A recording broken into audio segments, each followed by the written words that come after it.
주님께서 바울에게 속히 예루살렘에서 나가라.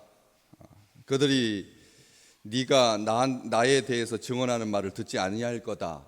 이렇게 알려주십니다. 이 동족들에게 와서 복음을 전하려고 증언하려고 분명히 아나니아로부터 네가 해야 할 모든 것을 거기서 알려줄 텐데, 여기 15절 말씀에 있는 것처럼 네가 그를 위하여 모든 사람 앞에서 보고 들은 것의 증인이 되리라 이렇게 했으니까 사명감에 불타서 예루살렘에 들어가서 동족들에게, 유대인들에게 말씀을, 복음을, 진리의 말씀을 증거하려고 했는데, 주님께서 기도할 때 황홀한 중에 나타나셔가지고 말씀하시기를 빨리 나가라. 그들이 그걸 듣지 않을 거니까 이렇게 말씀을 하시는 거죠. 우리 주님의 명령이 충돌하는 것 같잖아요. 가서 증언하라 이렇게 해놓고는 증언하려고 가니까 듣지 않을 거니까 나가라. 이게 무슨 연고입니까? 보통 그렇다면은 우리 같으면 이렇게 빨리 나가라면 얼씨도 좋다. 그렇잖아요. 나가라고 하셨으니까 아이고 그렇지 않아도 완고하고 쇠고집이고 듣지 않을 건데 가가지고 괜히 말했다가 봉변당할 건데 주님께서 나가라고 하니까 알겠습니다 하고 얼른 나가거나, 아니면은 그러면은 왜 증언하라고 하셨습니까? 되묻거나 얼른 나가거나 되묻거나 해야 될 것입니다. 그런데 바울이 하는 오늘 19절 20절 말씀 보시면 자기가 동족들에게 했던 일들을 하나도 빠지지 아니하고 주님 앞에 고스란히 말합니다. 내가 말하기를 주님, 내가 주를 믿는 사람들을 가두고 또 각 회당에서 때리고 또 주의 증인 스데반이 피를 흘릴 때 내가 곁에 서서 찬성하고 그 죽이는 사람들의 옷을 지킨 줄을 그들도 알고 있습니다. 이렇게 말을 합니다. 빨리 나가라. 그렇게 말하는 말 앞에 내가 그렇게 나쁜 짓을 했었습니다. 그들도 알고 있습니다. 그럼 무슨 뜻일까요? 그 주님께서 나가라고 하는 말과 바울의 말이 하나도 안 맞는, 나가라 그러면은 못 나가겠습니다라든지 알겠습니다라든지 여러 가지 왜 나가라고 하십니까? 라든지 할 텐데 바울이 머뭇머뭇하는 것 같기도 하고 엉뚱한 지금 말, 자기 지금 이 황홀한 중에 봐서 그런지 그냥 황홀기경에 취해서 자기가 무슨 말을 하고 있는지 모르는지 생각하게 하는 그런 표현입니다. 주님께서는 분명히 너희 동족들이 완고해서 듣지 않을 거다 이렇게 말씀하십니다. 그들은 내가 내게 대하여 증언하는 말을 듣지 않을 거다, 불순종할 거다, 나에 대해서 아직도 해소되지 않았다. 심지어는 30년 전 일인데 그 후손들이 하나도 안 변했다. 이런 말씀을 부연 설명도 하지 아니하고 빨리 나가라고만 그렇게 말씀을 하십니다. 그런데 바울은 그들이 나에 대해서 잘 알고 있습니다. 무슨 뜻일까요? 나가라, 안 들을 거다. 그런데 그들이 잘 알고 있습니다 라고 하는 말을 조합해 보면 그들이 나에 대해서 알고 있다면 들을 겁니다 라는 생각을 가진 거죠. 그렇죠? 나에 대해서 조금이라도 알고 있다면 그 후손들일 테지만 어쨌든 그래도 부모로부터 들었고 현장에 있었던, 아주 어렸을 때 참여했던 떠나서 한 30년 시간이 지났어도 그들이 나에 대해서 알고 있을 거고 또 말을 해가지고 알고 있을 테니까 알고 있다면 들을 것이다라고 생각을 하는 거죠. 마음에 들게 했으니까, 자기가 동족들에게 눈에 들게 했으니까, 그 백성들의 마음대로 움직였으니까, 혀같이 굴었으니까 그들이 나를 친밀하게 여기고 그래서 나에 대해서 반대하지 않을 겁니다. 참 인간적인 생각이죠. 그렇잖아요? 정교한 사람인데 사람들이 변할 거라, 한 대가 지났으니까 해소됐을 거다, 예수님에 대해서 원수 감정 무뎌졌을 거다, 그러니까 제가 보기에 이때에 딱 가서 잘 설명하면 그들이 들을 것입니다, 이런 생각을 가지고 있었다는 거죠. 근데 주님은 아닌 거죠. 변하지 않았고 완고하다. 주의 종에 대해서 증언하는 말을 듣지 않을 거다. 선지자의 말을 듣지 아니하고 형제 중에서 세운 선지자들인데 모세가 형제 중에서 하나님께서 모세를 세워서 선지자로 삼으셨는데 형제들이 듣지 않았던 것처럼 안 들을 거다. 심지어는 종을 보내고 마지막 최후에 아들을 보냈는데도 그 소장농들이 아들을 죽이고 그 농장을 재산을 주인의 것을 빼앗으려고 했던 것처럼 완악한 사람 듣지 않을 거다. 거역할 거다. 나를 대적할 거다. 이 고집불통이다. 상처를 주고받는 만용과 교만.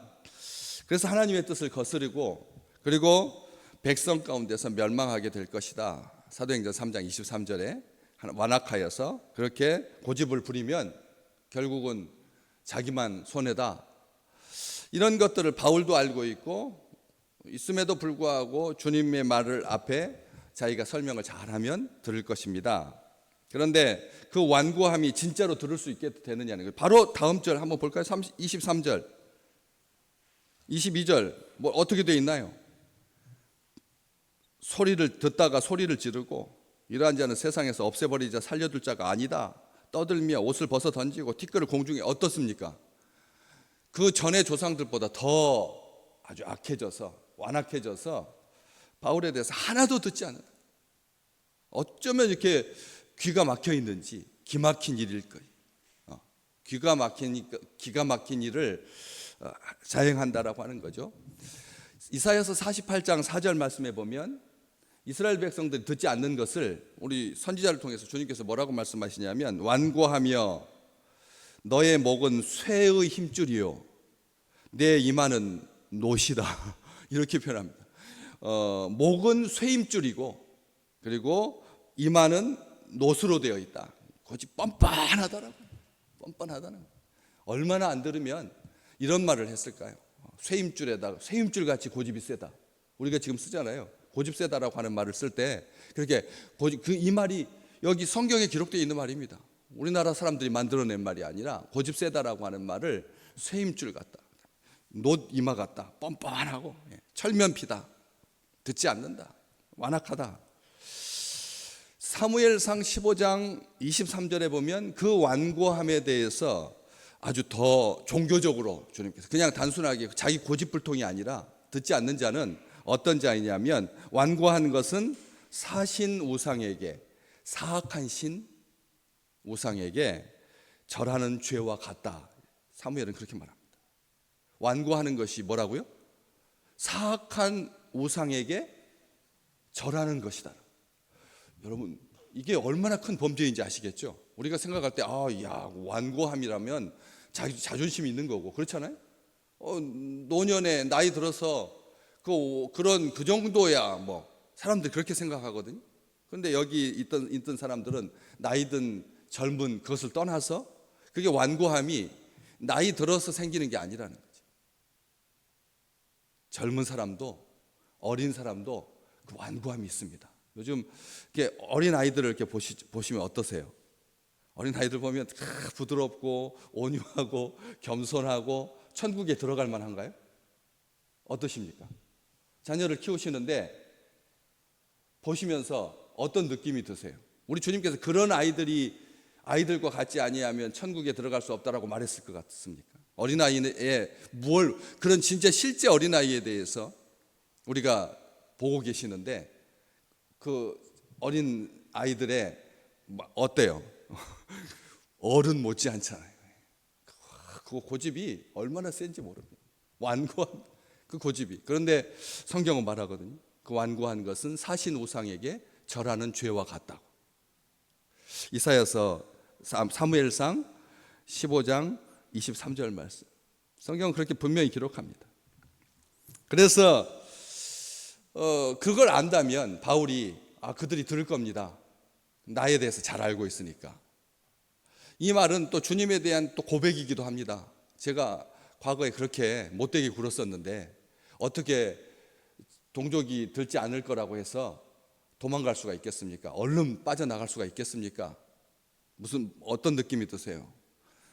제가 잘못했으니까 사회봉사하겠습니다, 기여하겠습니다, 그런 느낌이 드시잖아요. 우리도 이런 주님의 명령 앞에 주님이 이유가 있으셔서 빨리 나가라고 하셨을 텐데도 이렇게 약간 자기도 고집을 부리는 거죠. 바울도 약간 고집을 부립니다. 고집이 없어지지 않았습니다. 고집이 있다라고 하는 것은 많은 현대인들이 말합니다. 살아있다는 증거다. 고집이 있는 게 그래야지 다른 사람들이 나를 함부로 대하지 않는다. 이 고집이 비장의 무기인 거죠. 그래서 은근히 고집을 피우는, 대놓고 고집을 안 피우지만 은근히 고집을 피우는 사람이 있습니다. 가만히 보십시오. 은근하게 자기 고집대로 하는, 끝까지 자기 고집대로 주장하는 그 마음이 우리 오늘 이 바울에게서 우리가 보는 거죠. 우리를 보는 겁니다. 나를 보는 겁니다. 포기하지 아니하는 이 고집이 이게 열심인 것 같기도 하고 포기하지도 아니하고 이러한 것들, 자신의 엄청난 잘못을 만회하려고, 제가 그들이 나를 잘 알고 있으니까 이런 이 속에 이런 표현들이 들어 있다라고 하는 거죠. 이 말은 또 어떤 뜻이냐면, 어떤 의미냐면 마치 하나님보다 더 동족을 사랑하는, 이스라엘 백성들을 사랑하는 것 같은 그런 은연중에 자기 과시도 있는 겁니다. 우리가 하나님이 어떻게 살아계시다면 이럴 수가 있느냐, 이런 말을 가끔 쓰잖아요. 그럼 신이 없다는 증거다. 저렇게 참혹하게 세월호가 침몰할 수가 있겠느냐. 거기에서 예수 믿는 어린 학생들이 있었을 텐데, 그렇잖아요. 벌써 10년이 다 넘어가니까 그 전에 청소년들의 신앙 비율이 그래도 제법 지금보다 2배는 넘었으니까, 그럼 그 중에서 예수 잘 믿는 아이들도 있었을 텐데 하나님께서 왜 그들을 안 구하시고 믿지 않는 자, 하나님을 대적하는 자, 먼지를 날렸던 자와 같이 물에 빠져서 죽게 만드셨을까 하면서 사람들이 괜히 하나님한테 지금 막 분풀이를 하는 거예요. 하나님한테 분풀이 하는 거예요. 엄마가 옆집 아이를 더 사랑하는 것 같아요. 그러니까 막 가슴에 달려들어서 막 주먹질하는 것처럼 우리가 하나님보다 더 선한 것처럼 착각하는 경향이 있다는 거죠. 하나님보다 더 의로운 것처럼, 하나님보다 더 정의로운 것처럼, 사랑이 많은 것처럼 온전한 줄 안다는 거예요.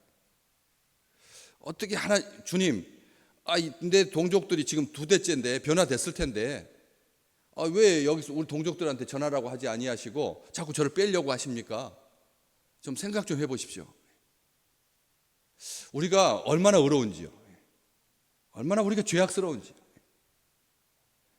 우리 마음이 그렇다는 거죠. 우리가 더 잘 인내하고 우리가 하나님보다 더 기다리는 것처럼, 우리가 하나님보다 더 온전히 아는 것처럼 행할 때가 얼마나 많은지.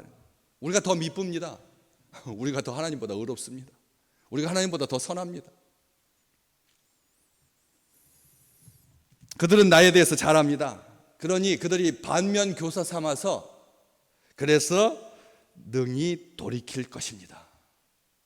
장담하듯이 내 백성은 제가 더 잘 알죠. 제 동족은 제가 더 잘 알죠. 하나님, 한국 사람 성질 우리가 더 잘 알죠. 주님이 뭘 아시 이런 마음이 있다는 거죠. 회개할 겁니다. 그런데 나중에 이제 그걸 알게 돼요. 그래가지고 바울이 에베소 교회에 편지를 하거든요. 에베소서 4장 18절에 보면 그들의 완고함은 하나님의 생명에서 떠나 있도다. 에베소서 4장 18절. 그들의 완고함은 뭐라고요? 하나님의 생명에서 떠나 있다라고 하는 거죠. 죽어 있다는 말입니다. 완고함은 죽은 겁니다. 사신 우상에게 절하는 죄와 같고, 완고함은 하나님의 생명에서 떠나 있는 거라는 거죠. 불쌍히 여기셔야 합니다. 저 스스로도 하나님 앞에 저 불쌍히 여겨 주십시오. 그렇게 해야 되고, 주변에서 완고한 채 자기 고집 부리는 사람, 저놈이 이렇게 말하잖아요. 우리가 그렇게 말하잖아요. 하나님의 생명에서 떠나 있는 불쌍한 사람들이라는 거죠. 그래서 진노의 날, 곧 하나님의 의로우신 심판이 나타나는 그날에 이 말 진노를 스스로 쌓고 있는 것 같아요. 고집 부리는 사람 많습니다. 이 세상에 많습니다. 그 중에 우리도 있고 나도 있습니다. 잘 기억하셔야 합니다. 진노의 날, 하나님의 의로운 심판이 나타나는 바로 그날에 임할 진노를 쌓고 있다는 것을, 완고함이, 죄가, 이 세상의 그 완고함은 얼마나 무서운 죄인지요. 멸망할 죄라는 것이죠. 그들의 마음이 완고하여, 그럼에도 불구하고 고린도후서 3장 14절에 보면 바울은 그럼에도 불구하고 하나님께서 은혜 베풀어 주실 거다, 그들의 마음이 완고하여 오늘까지도 구약을 읽을 때 그 수건이 벗겨지지 아니하고 있으니, 완고함이 얼마나 치명적이냐면 구약을 읽을 때 어떻게 본다고요? 수건이 덮여 있는 것처럼 본다는 거예요. 우리 많이들 해보시잖아요. 이렇게 얇은 수건을 이렇게 얼굴에다 덮고 있으면 바깥에 어떻게 보입니까? 사람이 희미하게 보이잖아요. 희미하게 보이는 것처럼 구약을, 하나님의 말씀을 읽을 때 희미하게 보인다. 희미하게 자기가 생각하는 대로 보인다는 거예요. 수건이 벗겨지지 않은 것이라는 거예요. 완고함이. 참 귀한 말씀입니다. 바울은 나중에 그렇게 말하는 거예요. 그런데 벗겨지지 아니하고 있지만 그 뒤가 더 중요합니다. 고린도후서 3장 14절 후반부, 그 수건은 그리스도 안에서 없어질 것입니다. 아멘. 아멘. 어디서 없어진다고요? 그리스도 안에서 없어진다는 거죠. 기도해야 됩니다. 그러니까 우리가 기도하는 거예요. 사람의 완고함은 절대 벗겨지지 않아요. 나이가 많아도, 나이가 어려도 완고함은 벗겨지지 않습니다. 그리스도 안에서 없어질 것이다.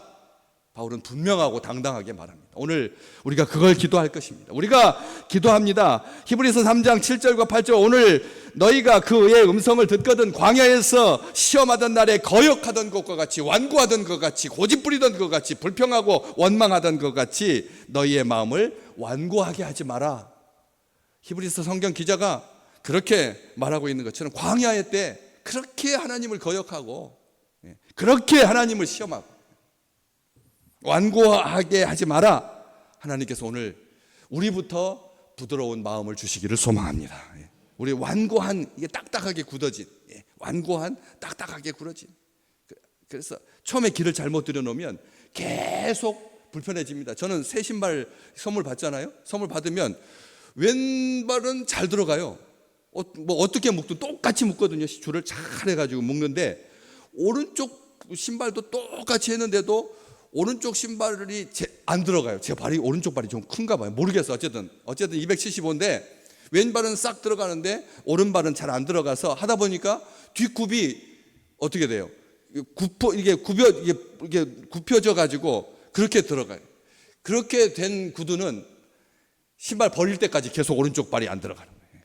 신발 처음에 길을 잘 못 들어놓으니까 신발을 다 낡아서 버릴 때까지 계속 오른쪽은 신경을 써야 되는 거예요. 왼발은 그냥 자연스럽게 들어가는데 오른쪽 발은 안 들어가. 처음에 길을 어떻게 들이느냐가 이렇게 중요하다는 거죠. 우리의 마음을 부드럽게 하시는 분은 우리 하나님이십니다. 우리 주님께서 우리의 마음을 부드럽게 해주지 않으면 우리는 거친 사람들입니다. 말도 거칠고 행동도 거칠고. 그렇기 때문에 하나님 부드러운 마음, 순종하는 마음, 듣는 마음, 옥토와 같이 변하게 하셔서, 그래서 30배, 60배, 100배의 열매를 맺는 정말 근사한 이번 한 주가 되시기를 주의 이름으로 축복합니다.